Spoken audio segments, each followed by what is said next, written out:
Video बना, police बना, video बना। मसीउद्दीन के पिटाई से डॉक्टर को मिला दूसरी जिंदगी। आईसीयू से निकलते ही वीडियो किया जारी।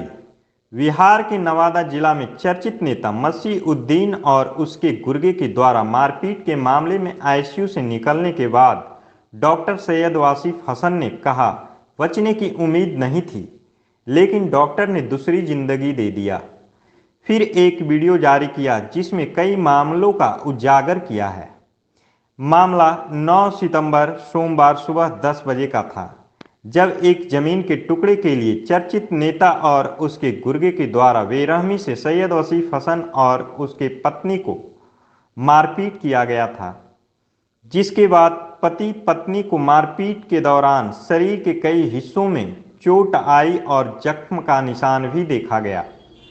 सैयद वासिफ हसन ने घटित घटना को लिखित आवेदन में जिक्र करते हुए चर्चित नेता मसीउद्दीन के साथ एफआईआर में 16 लोगों को नामजद किया और कड़ी से कड़ी कानूनी कार्रवाई करने और न्याय दिलाने की बात कहा है।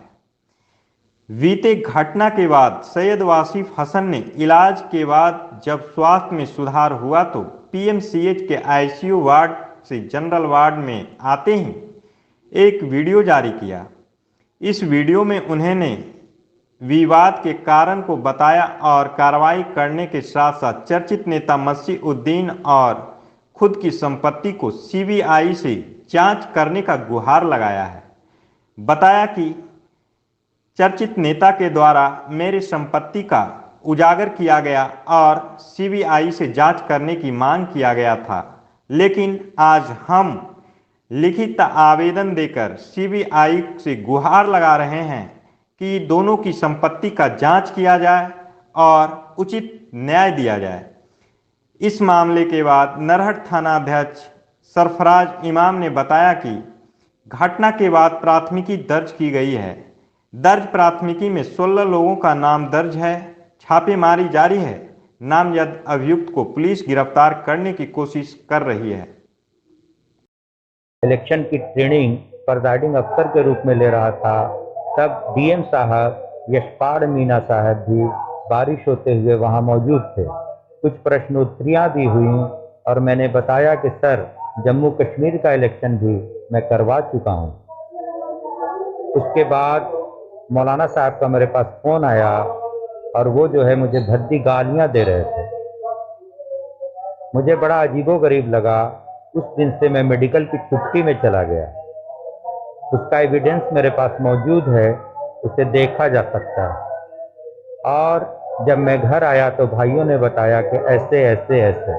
तब मैंने डिसीज़न किया कि अपने पत्नी के क्लिनिक की वाली ज़मीन, जिसकी 2 तरफ से बाउंड्री पहले से हो चुकी है, जो शायद 16 से 17 साल पुरानी है, एक पूरब से पश्चिम की ओर जहां मेरा शटर लगा है, दूसरा दक्षिण से उत्तर की ओर। बच गया 2 दिशा, जिसमें मौलाना ज़बरदस्ती 1998 में उस बिहार सरकार ज़मीन पर आंगनबाड़ी का 1.5 लाख रुपया शाहदा परवीन अभिकर्ता, जो उनकी निजी भाभी हैं, गबन कर चुके हैं।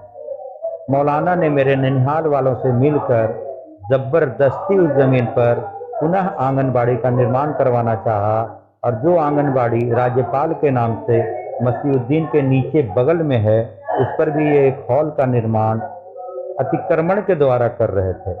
हम लोगों के प्योर विरोध पर इन्होंने मॉब लिंचिंग के द्वारा मुझे दुनिया से ही हटाने का ठान लिया, जिसका परिणाम सब आपके सामने है। ईश्वर की दया से अब मैं आईसीयू से पीएमसीएच के जनरल वार्ड में आ चुका हूँ। दबंगई इतनी है कि मुझे नवादा हॉस्पिटल में भी पीड़ित किया गया। मेरी पत्नी का फ़ोटो खींचा गया, उसे जेल भेजने की धमकी दी गई, उसे प्रताड़ित किया गया। हम लोग छुप छुपा के पीएमसीएच आ गए। पीएमसीएच में भी ये मेरे इंजरी रिपोर्ट को प्रभावित करना चाहते हैं अपने प्रभाव से। कभी भीम आर्मी की धमकी दी जाती है, कभी कोई आदमी कहता है कि तुम शिक्षक हो तो इतने बड़े आदमी से मत लगो। अभी चोट की ये हालत है जो आपके सामने है कि मेरे सर में इतना डंडा पड़ा है कि मेरी आवाज़ भी प्रभावित हो गई है, इत्यादि इत्यादि इत्यादि। मेरा निवेदन है कि नेशनल मीडिया निष्पक्ष होकर के इस बात की जांच करे कि मैं अगर गलत हूं तो मैं सजा के लिए भी तैयार हूं। क्या सुशासन में, क्या नीतीश बाबू के इस शासन में एक चुंगी वसूलने वाले नेता और एक जादू टोना करने वाले मौलाना, ताबीज बांटने वाले मौलाना का जी नमस्कार, मैं सैयद वासिफ हसन, ग्राम पोस्ट छोटा शेखपुरा, थाना नरहट, जिला नवादा।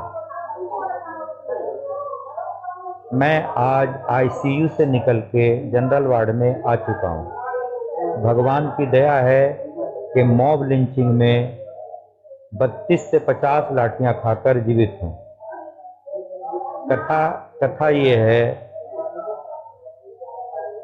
कि मेरे पुश्तैनी घर जो मेरे नाना ने मेरी माँ को दिया था, उसके पश्चिम दिशा में मसीहुद्दीन और मौलाना ऐनुद्दीन ने एक ज़मीन को घेर लिया।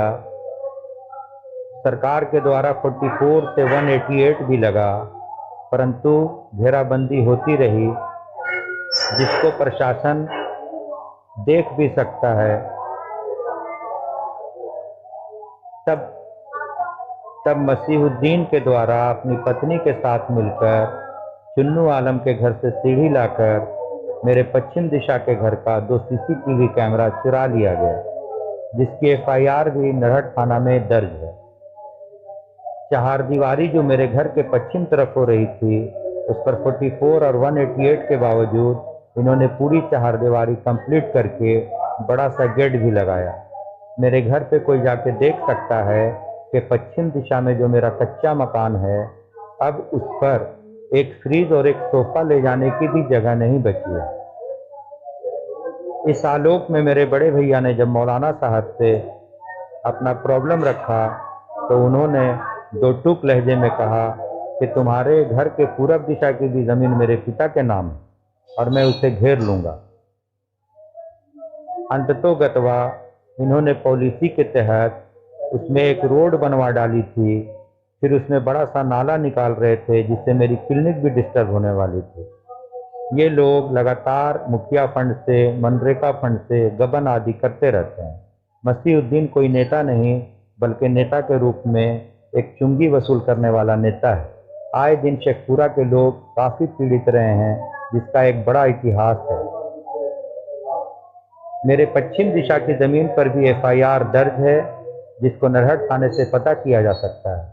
मैंने जब विरोध जताया तो 24 अगस्त 2021 को मौलाना के द्वारा मुझे पीड़ित किया गया और मेरे घर पे चढ़ के गाली गलौज किया गया। 25 तारीख को मैं कन्हाई हाई स्कूल नवादा के रूम नंबर 6 में बिहार राज्य के हर छोटी बड़ी खबर की जानकारी के लिए हमारे चैनल सफ़र तक से जुड़े रहें और सब्सक्राइब कर बेल आइकन जरूर दबाएं। साथ ही शेयर करना ना भूलें।